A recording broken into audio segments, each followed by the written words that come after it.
Olá, aqui é Letícia, sou tutora de História do Polo de Itaguaí e hoje nós vamos falar sobre um período que ficou conhecido no Brasil como período democrático, que vai desde 1946 até 1964. E antes de a gente começar essa aula, eu tenho duas perguntas a fazer a vocês, para a gente questionar ao longo de toda essa aula. Vamos lá. A primeira é: qual será a capacidade do contexto internacional em um mundo globalizado de influenciar a política interna brasileira? E a segunda pergunta: será que sempre no Brasil, quando a gente tem um avanço de grupos que estavam antes à margem da sociedade, que agora estão conseguindo direitos, estão conseguindo participar mais da política, será que quando a gente tem isso, a gente tem uma insatisfação das elites que não querem que esses grupos consigam direitos? Vamos pensar nisso ao longo dessa aula, beleza? Então vamos lá. A gente tem, em todo esse período democrático, 4 presidentes eleitos. O primeiro, Dutra. O segundo, o Vargas. O terceiro, o JK. E o quarto, o Jânio Quadros. Sendo que, desses 4 presidentes eleitos, a gente só tem 2 que conseguem concluir o seu mandato, que são o Dutra e o JK. O Getúlio Vargas vai se suicidar em 1954 por causa de pressões internas e tentativas de golpe dentro do seu governo. Nisso, quem assume é o seu vice, Café Filho. E o Jânio Quadros vai renunciar em 1961, com poucos meses de governo, também por pressões internas e por uma tentativa do próprio Jânio Quadros de conseguir controlar o governo de forma mais autoritária, que não dá certo. Quem assume é o seu vice, João Goulart, que vai sofrer o golpe civil-militar em 1964. Então é um período marcado por uma instabilidade política muito grande, por várias tentativas de golpe. E a gente vai entender ao longo dessa aula como isso acontece. E para a gente começar a entender, vamos pensar rapidamente no contexto histórico desse período. A gente tem, em 1945, a crise do Estado Novo, o Estado Novo que era a ditadura varguista, e a gente tem uma contradição entre a política interna e a política externa dentro desse governo do Vargas, onde o Brasil vivia um momento autoritário, vivia um governo autoritário, mas foi lutar na Segunda Guerra Mundial ao lado dos aliados contra regimes autoritários, como o fascismo e o nazismo. Então isso representa uma contradição e faz crescer as pressões para que Vargas saia da presidência, o que ele faz, de fato, em 45, e em 46 o Dutra é eleito, como eu já disse para vocês. Além disso, a gente ainda tem um contexto mundial de Guerra Fria, ou seja, de bipolarização entre Estados Unidos e União Soviética, um representando o capitalismo e o outro representando o comunismo, Então essa bipolarização, essa divisão do mundo em áreas de influência, essa briga por áreas de influência entre esses dois países, vai afetar também o Brasil com relação ao anticomunismo. A gente tem um crescimento do sentimento anticomunista no Brasil e do sentimento das elites, pelo menos, de alinhamento ideológico aos Estados Unidos, de alinhamento ideológico ao capitalismo americano. Isso vai marcar também esse contexto todo de inúmeras crises. Para começar a construir um novo Estado democrático, a gente vai ter, em 1946, a promulgação de uma nova Constituição, a Constituição de 1946, que vai garantir uma república federalista, ou seja, com alguma autonomia para os estados, que tem um poder executivo mais fraco perto do poder legislativo. A gente estava vindo de uma ditadura, então é natural que se tente aumentar o poder do legislativo, dos parlamentares, para evitar qualquer tipo de superpoder do executivo, do presidente. Além disso, a gente tem a manutenção do voto secreto, direto e universal para homens e mulheres, com a exclusão de praças que são soldados e de analfabetos, o que revela certo elitismo ainda dessa sociedade que vai excluir esses grupos da participação política. Dentro desse contexto de construção de um novo Estado democrático, a gente vai ter a criação de novos partidos políticos. O PCB, Partido Comunista do Brasil, que antes estava na ilegalidade, volta à legalidade, então o Partido Comunista passa a existir de forma legal em 46 e consegue eleger 10% de parlamentares na Câmara, o que é um grande número, para um partido que era considerado pequeno, não é? Além disso, a gente tem a criação do PTB, Partido Trabalhista Brasileiro, e é um partido que vai marcar esse período porque é o partido criado pelo Vargas, é o partido que tem uma herança trabalhista, né, de aproximação com o povo, na criação de um discurso político muito forte, que tem uma aproximação com os sindicatos. Além do PTB, a gente vai ter a criação do PSD, um partido mais tradicional, que representa os grandes latifundiários, partido grande, né, o partido que vai eleger mais parlamentares, mais governadores nesse momento, né? E é um partido mais tradicional, como eu falei, um partido que conta muito com o apoio dos coronéis, né? Então ainda está inserido naquele contexto de coronelismo, mas um partido também que vai marcar esse período.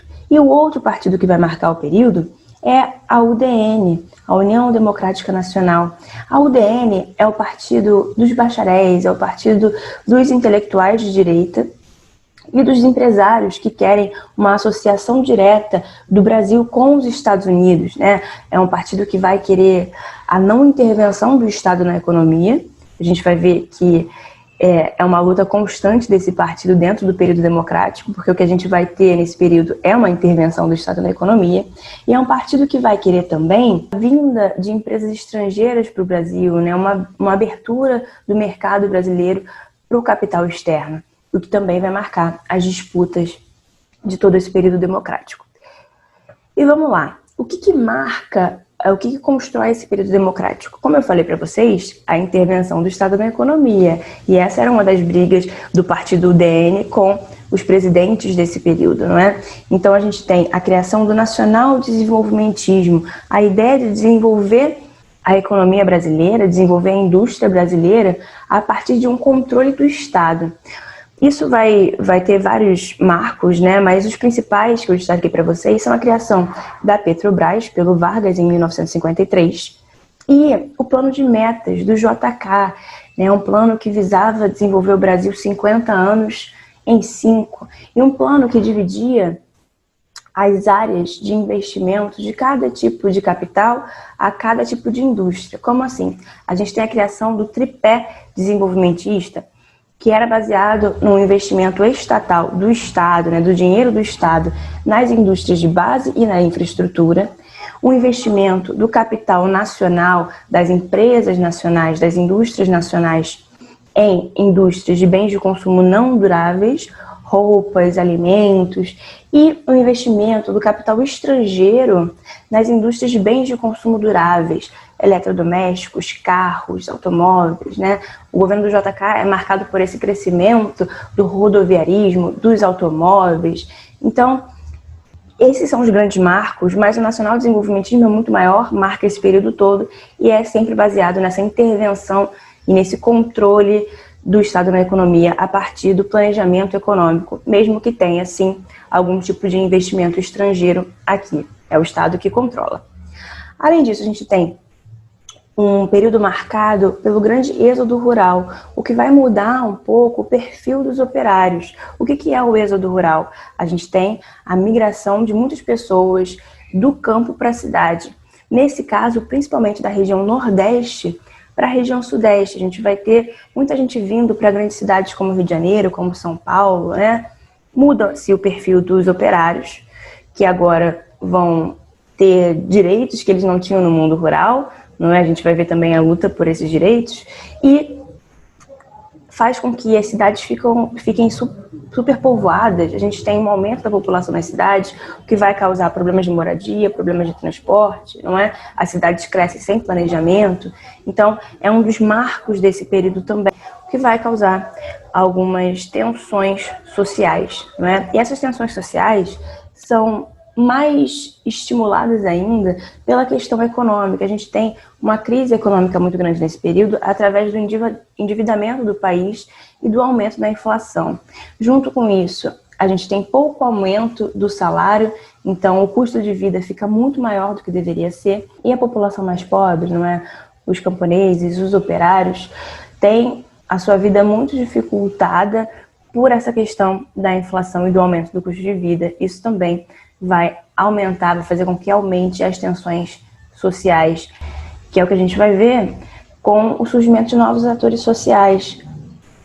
A gente tem vários desses novos atores aqui, grupos que estão lutando por direitos, que querem maior participação política, mas vamos focar em dois desses grupos. O primeiro deles, as ligas camponesas. A gente tem uma criação, né, a criação de um grupo que vai tentar lutar por uma diminuição da desigualdade social através da obtenção de direitos para os camponeses, de uma extensão dos direitos urbanos para o mundo rural e também através da reforma agrária. Então, as ligas camponesas têm o objetivo de conseguir a reforma agrária para garantir que essa população rural, esse alto número de camponeses consiga sobreviver, consiga ter sua terra para plantar, não é? Então, a reforma agrária passa a ser uma bandeira muito importante desse movimento, uma bandeira muito importante para a diminuição da desigualdade social e para a obtenção de uma melhor qualidade de vida para essa população camponesa. Um outro grupo que vamos destacar aqui é o movimento negro, que já existe desde antes, mas que agora se organiza de novas formas, através de comunidades de assistência, de assistencialismo, e também consegue publicar jornais defendendo o combate ao racismo, o combate à desigualdade racial. Então é um movimento que começa a crescer muito nesse momento e que está também lutando por uma equiparação de direitos, né, por uma igualdade maior.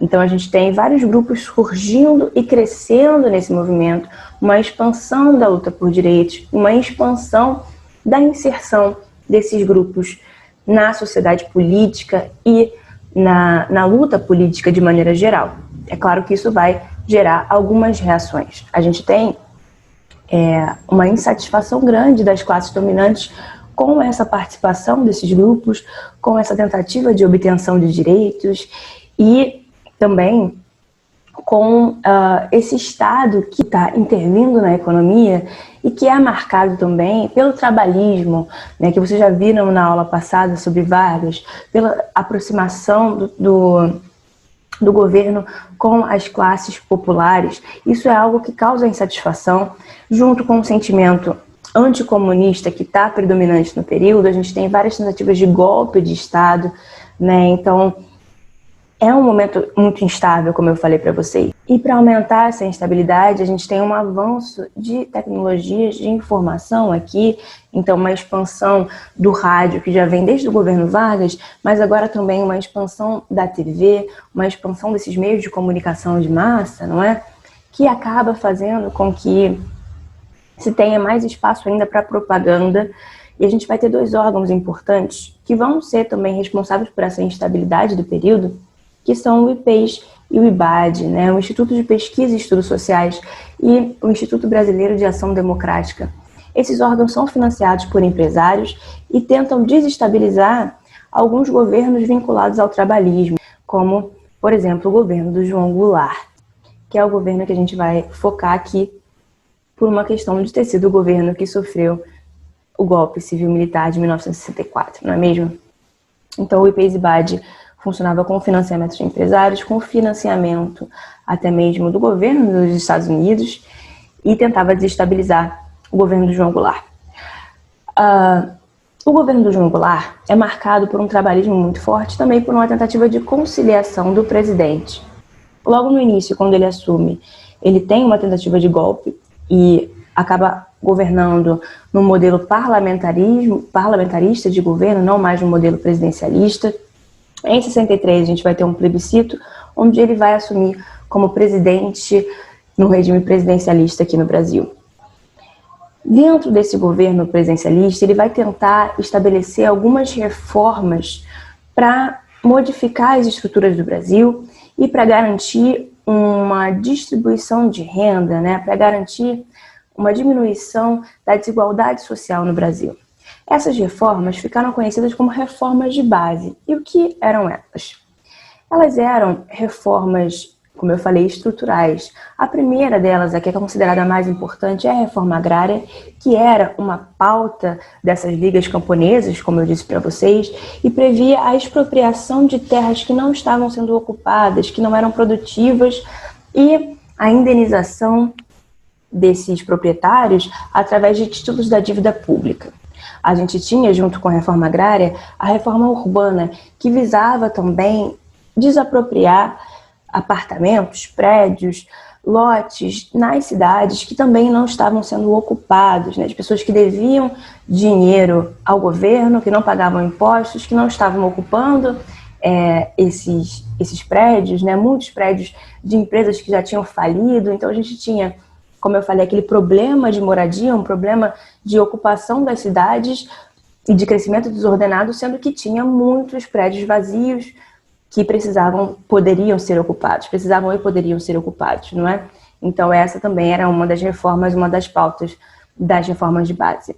Além delas, a gente tinha uma reforma fiscal visando fazer com que quem ganhasse mais, né, o 5% que ganha mais da população brasileira pagasse mais impostos do que quem ganha menos. A gente tinha uma reforma educacional visando acabar com o analfabetismo no Brasil, baseado no método Paulo Freire. Uma reforma bancária que visava a concessão de créditos para os pequenos agricultores para complementar a questão da reforma agrária. Não adianta só dar a terra, mas também promover um meio para que aquelas pessoas consigam plantar, consigam produzir naquela terra. E, por último, uma reforma eleitoral que visava diminuir aquele elitismo que eu disse para vocês na Constituição e visava incluir o voto, né, dos praças e dos analfabetos, para que eles também pudessem participar do voto, né, da vida política de forma mais direta.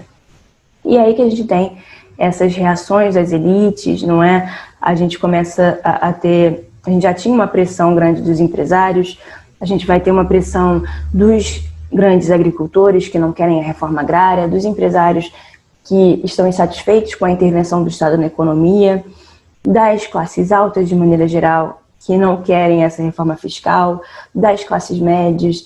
Então, muitos grupos começam a se organizar para combater esse governo do João Goulart. E, por último, a gente ainda tem uma insatisfação dos militares que, além de não quererem a reforma eleitoral, não estavam também satisfeitos com essa conquista de direitos das classes populares e se organizam também contra o João Goulart dentro de uma perspectiva do anticomunismo, pois o João Goulart, apesar de não ser comunista, é acusado de comunista pela grande mídia e pelas elites.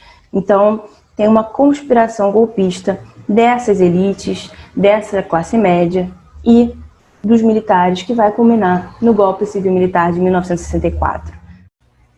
Olá, meu nome é Pedro Souza, eu sou mediador de História do Polo da Penha e vamos corrigir esse exercício. Eu sugiro que você pause o vídeo, leia com calma todas as opções, as alternativas e leia os textos que a gente possa prosseguir. Foi? Alternativa A, fim da intervenção estatal na economia. Isso era uma proposta defendida pelo DN, como o próprio texto mostra. O DN, as reformas deveriam assegurar o livre mercado. Alternativa B e alternativa C, elas dizem respeito sobre a questão industrial. E não era bem isso que o CGT falava, a gente pode ver. Reforma bancária progressista, reforma agrária que extingue o latifúndio e regulamentação da lei de remessas de lucro. Isso diz respeito a uma questão de propriedade, né? E era defendida, como a Letícia explicou, nas reformas de base do João Goulart. Alternativa D, atração de investimentos estrangeiros. Isso era uma proposta da UDN, defendida pela UDN, que dizia e queria segurar o livre mercado, ou seja, a possibilidade de atores estrangeiros e privados de agirem também na economia. E letra E, limitação da propriedade privada. E é sobre isso que a questão fala, sobre isso que as reformas de base falavam. Não era por fim a propriedade privada, mas sim limitar, por exemplo, a remessa de lucros, a quantidade de dinheiro que empresas estrangeiras que fossem alocadas no Brasil, pudessem enviar para suas sedes lá fora, sobre a reforma agrária que extinguisse o latifúndio. Não era acabar com a propriedade privada no campo, e sim redistribuí-la, sobre reforma bancária progressista, quem deveria pagar mais e quem deveria pagar menos. Tudo bem? Espero que vocês tenham entendido. Muito obrigado, gente. Valeu.